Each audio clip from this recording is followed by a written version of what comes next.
নিজের ভাতিজি অথবা ভাগিনীকে বিবাহ করা যাবে না।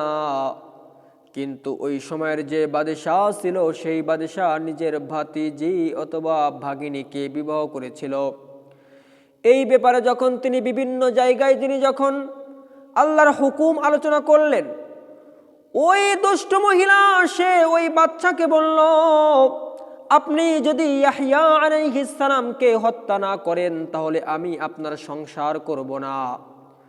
ওই বাদশা এত নিকৃষ্ট ছিল, এত খারাপ ছিল, রাজ্যের সমস্ত লোকদেরকে বলল, যাও যাও দেখো কোথায় ইয়াহইয়া আছে, যেখানেই পাবে সেখান থেকে ইয়াহইয়া আলাইহিস সালামকে ধরে আনবে।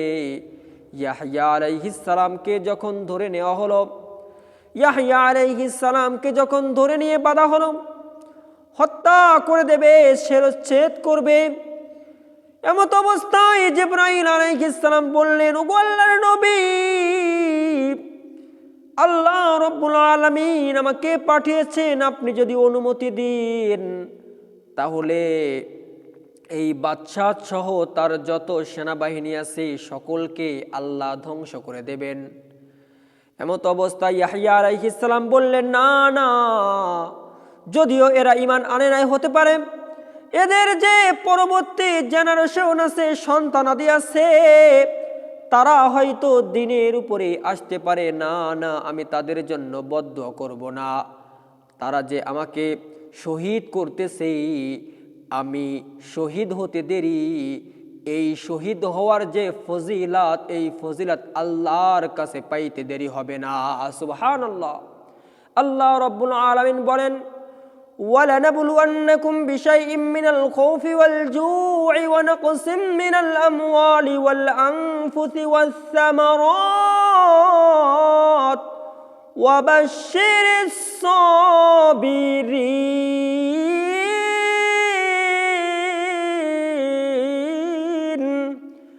যদি কেউ ধৈর্য ধারণ করে আমি আল্লাহর কাছে আসতে পারে, আমি আল্লাহ রব্বুল আলামিন তাকে উত্তম বদলা, জান্নাতি অনেক নিয়ামত দান করব। সুবহানাল্লাহ। আল্লাহর নবী ইয়াহইয়া আলাইহিস সালামকে যখন হত্যা করা হলো, শহীদ করে দেওয়া হলো, জিবরাইল আলাইহিস সালাম বললেন, ওগো আল্লাহ, আপনার প্রিয় নবীকে তারা শহীদ করলো, আপনি কেন তাদেরকে বিজয় করলেন, আপনার নবীকে কেন শহীদ করাইলেন? এমত অবস্থায় আল্লাহ রাব্বুল আলামিন বললেন, তুমি কি জানো না, ও জিবরাইল, তুমি কি জানো না আমি কেন এই কাজটা করলাম? ওই জাতিদেরকে যদি হাসরের ময়দানে আমি আল্লাহ তাদেরকে জবাব দায়ের করি যে তোমরা দুনিয়ার ভিতরে আমার বিপক্ষে কাজ করেছো, তখন তারা বলবে, না না আল্লাহ, আমরা আপনাকেই বিশ্বাস করতাম, আপনারই হুকুম মানতাম। আল্লাহ রাব্বুল আলামিন তাদের দ্বারা নিকৃষ্ট একটা কাজ করাইছেন। কাজ করার কারণে যখন তারা মারা যাবে, মৃত্যুবরণ করার পরে তারা যখন আল্লাহর কাছে বলবে, আল্লাহ আমরা দুনিয়ার ভিতরে কোনো অন্যায় করি নাই, আল্লাহ রাব্বুল আলামিন তখন তাদেরকে বলবে, তোমরা আমার একজন নবীকে হত্যা করেছো, তোমাদের মতো নিকৃষ্ট মানুষ এই আসমানের নিচে জমিনের উপরে আর নাই। তখন তাদের কোনো প্রশ্ন থাকবে না। আল্লাহ রাব্বুল আলামিন তাদেরকে জাহান্নামী হিসেবে সাব্যস্ত করবেন।